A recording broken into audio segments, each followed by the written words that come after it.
Conceptual questions, Chapter 3, First Year Physics, KPK and Federal Board. First question है जी कि if you are riding on a train that speed up past another train moving in the same direction on an adjacent track, it appears that the other train is moving backward. Why? Question number 1 में आपसे ये पूछा जा रहा है जी कि अगर आप लोग एक फास्ट मूविंग ट्रेन के अंदर बैठे हुए हैं और आप अपने पास से एक स्लो मूविंग ट्रेन को क्रॉस करते हैं। दोनों ट्रेन्स की जो डायरेक्शन ऑफ मोशन है वो सेम है, लेकिन जो उनकी वेलोसिटीज हैं वो डिफरेंट है। एक फास्ट मूविंग ट्रेन है, एक स्लो मूविंग ट्रेन है, दोनों सेम डायरेक्शन में ही ट्रेवल कर रही हैं। तो जो लोग फास्ट मूविंग ट्रेन के अंदर बैठे हुए होते हैं उनको ऐसा लगता है कि जो स्लो मूविंग ट्रेन है वो बैकवर्ड डायरेक्शन में ट्रेवल कर रही है।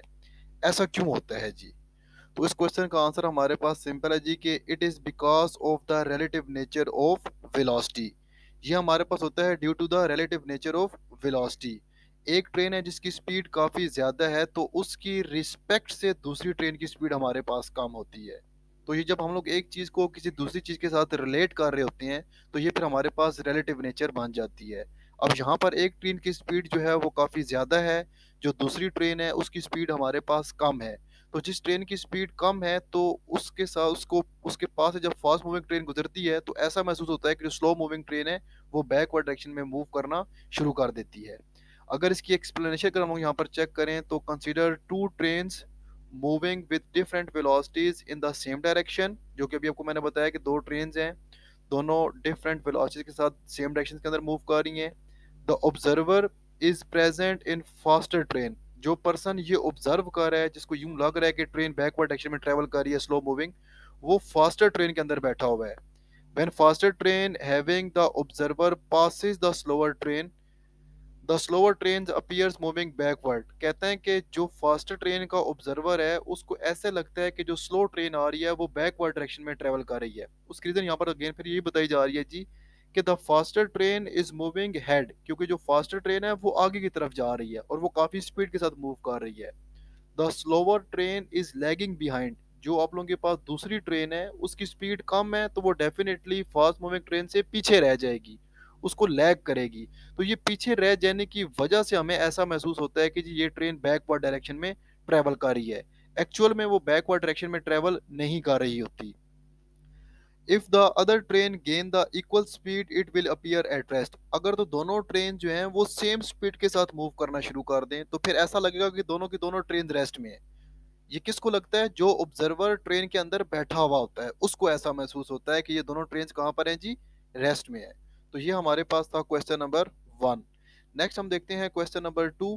Can the velocity of a body reverse the direction when acceleration is constant? If you think so give an example. कहते हैं जी कि क्या ये पॉसिबल है कि किसी बॉडी की वेलोसिटी जो है वो अपनी डायरेक्शन को रिवर्स करे अगर और उसका एक्सेलरेशन भी हमारे पास कांस्टेंट रहे? अगर ऐसा है तो इसकी कोई आप हमें एग्जांपल दें। तो हम कहते हैं जी कि yes, the velocity of an object can reverse direction when acceleration is constant. इसके एग्जांपल अगर बात की जाए तो consider a ball thrown vertically upward. The ball moves up with constant acceleration due to gravity that is 9.8 meter per second square. तो यहाँ पर ये बता रहा है कि जब आप किसी बॉल को अपवर्ड फेंकते हैं तो उसकी जो वेलोसिटी की डायरेक्शन है वो तो अपवर्ड है, और जो उसके ऊपर ग्रेविटेशनल एक्सेलरेशन एक्ट कर रही होती है वो 9.8 मीटर पर सेकंड स्क्वायर होती है। सिमिलरली जब ये बॉल हाईएस्ट पॉइंट पर पहुंचती है तो वहां से ये बॉल अपने आप अपनी डायरेक्शन को रिवर्स कर देती है। हाईएस्ट पॉइंट पर पहुंचकर इसकी वेलोसिटी जीरो हो जाती है, उसके बाद ये बॉल डाउनवर्ड मूव करना शुरू कर देती है। लेकिन इसके पास जो एक्सेलरेशन है वो हमारे पास उतना ही रहता है, 9.8 मीटर पर सेकंड स्क्वायर ही रहता है। तो यहाँ पर देखा जाए तो पहले बॉल अपवर्ड जा रही थी, फिर दोबारा बॉल ने डाउनवर्ड आना शुरू कर दी है। तो बॉल ने अपनी वेलोसिटी की डायरेक्शन जो है वो चेंज कर दी है, लेकिन जो ग्रेविटेशनल एक्सेलरेशन है वो अपवर्ड जाते हुए भी इसके ऊपर 9.8 मीटर पर सेकंड स्क्वायर था, और डाउनवर्ड आते हुए भी 9.8 मीटर पर सेकंड स्क्वायर ही रहता है। तो इसका ये मतलब है कि एक्सेलरेशन तो हमारे पास कांस्टेंट रहेगा, लेकिन जो वेलोसिटी है वो अपनी डायरेक्शन को चेंज कर देती है जी। Thus, the direction of the velocity reverse but acceleration is constant. Next है हमारे पास question number 3। When you stand still on the ground how large a force does the ground exert on you? Why does not this force make you rise up into the air? कहते हैं जी कि जब आप किसी भी ground के ऊपर खड़े हुए हैं एक जगह पर, अर्थ के ऊपर खड़े हैं, ग्राउंड के ऊपर खड़े हैं, तो ग्राउंड फिर आपके ऊपर कितनी फोर्स लगा रही होगी? अगर ग्राउंड आपके ऊपर बहुत ज़्यादा फोर्स लगा रही है, तो फिर आप हवा में क्यों नहीं चले जाते? आप ग्राउंड से ऊपर क्यों नहीं मूव कर जाते? ये आपसे क्वेश्चन किया जा रहा है जी। तो इसका आंसर है जी कि the ground exert a force equal to weight of the body when the person stand still on the ground. तो इसका ये बताया जा रहा है जी कि जब कोई पर्सन किसी भी ग्राउंड के ऊपर खड़ा हुआ होता है, तो जो ग्राउंड उसके ऊपर फोर्स लगाती है वो एग्जैक्टली इक्वल टू होती है वेट ऑफ द बॉडी के। जितना जिस ऑब्जेक्ट का वेट ज्यादा होगा उसके ऊपर ग्राउंड ने उतने ही ज्यादा बेसिकली रिएक्शन में भी फोर्स लगानी होती है। अगर एक्सप्लेनेशन में जाएं तो according to Newton third law, every action has an equal and opposite reaction. when a person stands still on a ground, he or she exert an action force equal to weight of the body. As a result, ground exert an opposite force on the person equal to his her weight. यहाँ पर ये बताया जा रहा है जी कि अगर कोई भी पर्सन किसी भी ग्राउंड के ऊपर खड़ा हुआ होता है, तो उसका जो वेट है वो हमें अच्छे तरीके से पता है डाउनवर्ड एक्ट कर रहा होता है, और वही हमारे पास बेसिकली एक्शन कहलाता है। न्यूटन थर्ड लॉ के अकॉर्डिंग इसके रिस्पॉन्स में ग्राउंड उसके ऊपर रिएक्शन लगाता है। अब जितना कोई भी बॉडी उसके ऊपर वेट एक्सर्ट करवाएगी, एक्शन करेगी, तो ग्राउंड ने भी बेसिकली उतना ही उसके रिस्पॉन्स में रिएक्शन करना होता है, उसके रिस्पॉन्स में उतनी ही फोर्स देनी होती है जी। तो इन दोनों फोर्सेस का मैग्नीट्यूड तो इक्वल होता है, लेकिन डायरेक्शन ऑपोजिट होती है। अब ये पर्सन हवा में नहीं जाता, क्योंकि जितना वेट ऑब्जेक्ट डाउनवर्ड लगा रहा है उतनी ही अर्थ इसके ऊपर अपवर्ड फोर्स भी लगा रही है। ठीक है जी। तो दोनों फोर्सेस एक दूसरे को बैलेंस कर देती हैं। इस वजह से जो जो ऑब्जेक्ट है ये स्टिल एक जगह पे स्टैंडिंग पोजीशन में रहता है, ये मूव नहीं करता। ये अपवर्ड उस टाइम पे मूव करेगा जिस टाइम पे ग्रेविटेशनल पुल कम हो जाए और अर्थ की जो फोर्स ऑब्जेक्ट के ऊपर लग रही है वो ज्यादा हो जाए। तो ये ऐसा पॉसिबल नहीं हो सकता है जी। क्वेश्चन नंबर 4 है जी कि a man standing on the top of a tower throw a ball vertically up with a certain velocity. He also threw another ball with vertically down with the same speed. Neglecting air resistance, which ball will hit the ground with higher speed? ये कहते हैं जी कि एक person है जो किसी भी टावर के टॉप पे खड़ा हुआ है, उसके पास दो बॉल्स हैं। एक बॉल को वो वर्टिकली अपवर्ड थ्रो कर देता है और दूसरी बॉल को वर्टिकली डाउनवर्ड थ्रो कर देता है। जिस वेलोसिटी से बॉल को अपवर्ड थ्रो करता है, सेम उसी वेलोसिटी से दूसरी बॉल को वर्टिकली डाउनवर्ड भी थ्रो कर देता है। अगर आप यहाँ पर एयर रेजिस्टेंस को निगलेक्ट कर दें, तो आप ये बताएं कि कौन सी बॉल जो है वो ग्रेटर स्पीड के साथ आगे ग्राउंड के ऊपर स्ट्राइक करेगी। ये आपसे क्वेश्चन किया गया है जी। तो हम ये कहते हैं जी कि दोनों बॉल जो होती हैं वो सेम स्पीड के साथ आकर अर्थ को स्ट्राइक करती हैं। इसकी रीज़न ये होती है क्योंकि आप लोगों के पास दोनों बॉल्स की इनिशियल स्पीड सेम है, इनिशियल वेलोसिटी सेम होती है। और इसके अलावा यहाँ पर कोई एयर रेजिस्टेंस भी आप लोगों ने नहीं यूज़ कर रहे, एयर रेजिस्टेंस को आप लोगों ने इग्नोर कर दिया है, तो इस वजह से कोई एनर्जी का लॉस भी नहीं होता। So both balls have same initial velocities and there is no loss of energy due to the absence of air resistance. Therefore, both balls reach the ground with the same speed. इसकी example को समझने के लिए जी हम लोग इसको explain करते हैं कि if the man is standing at a height H from the ground, then आप सपोज कर लें कि आप लोगों के पास इस तरह का एक टावर सा बना हुआ है जिसकी हाइट हमारे पास अर्थ सरफेस से एच के इक्वल है, और इसके टॉप के ऊपर एक मैन खड़ा हुआ है। अब ये मैन क्या करता है जी कि इसके पास दो बॉल्स हैं। एक बॉल को, ये ग्रीन बॉल को वर्टिकली अपवर्ड फेंक देता है और दूसरी रेड बॉल है जिसको वर्टिकली डाउनवर्ड फेंक देता है। तो जिस बॉल को ये अपवर्ड फेंकते हैं ना और जिस बॉल को डाउनवर्ड फेंकते हैं, इन दोनों की वेलोसिटी सेम है, इनिशियल वेलोसिटी दोनों की सेम है। अब ये वर्टिकल बॉल डेफिनेटली इस पॉइंट से अपवर्ड जाएगी और ये एक मैक्सिमम हाइट तक पहुंच जाएगी।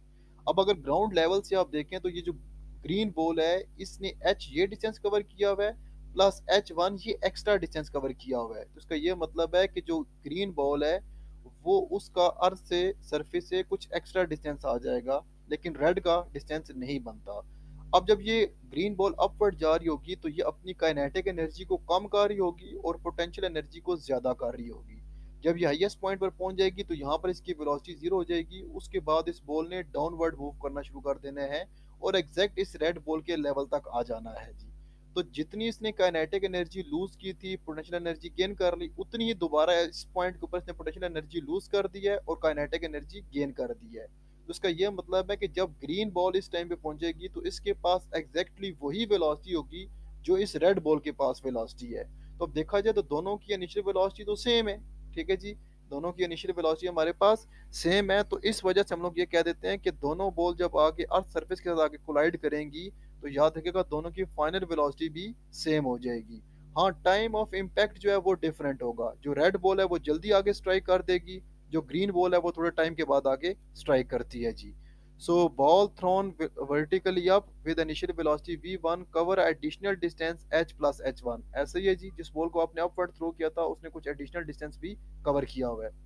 Goes to the highest point and then return to the same height. Highest point पे जाती है, दोबारा फिर वापस ये इसी सेम हाइट पर आ जाती है with same initial velocity because there is no loss of energy. इसके अंदर कोई लॉस ऑफ एनर्जी नहीं है क्योंकि आप लोगों ने एयर रेजिस्टेंस को इग्नोर कर दिया है जी। From height H ball thrown vertically up has the same initial velocity as the ball thrown vertically downward. आपको बता चुका हूँ कि जब ग्रीन बॉल इस जगह पर आ जाएगी तो इन दोनों की हमारे पास इनिशियल वेलोसिटीज सेम हो जाएंगी जी। तो इस वजह से दोनों हमारे पास सेम वेलोसिटी के साथ आकर इसको ग्राउंड सरफेस को हिट करती हैं। Therefore both balls reach the ground with the same speed जी। टाइम ऑफ इम्पैक्ट डिफरेंट हो सकता है जी, ये याद रखिएगा।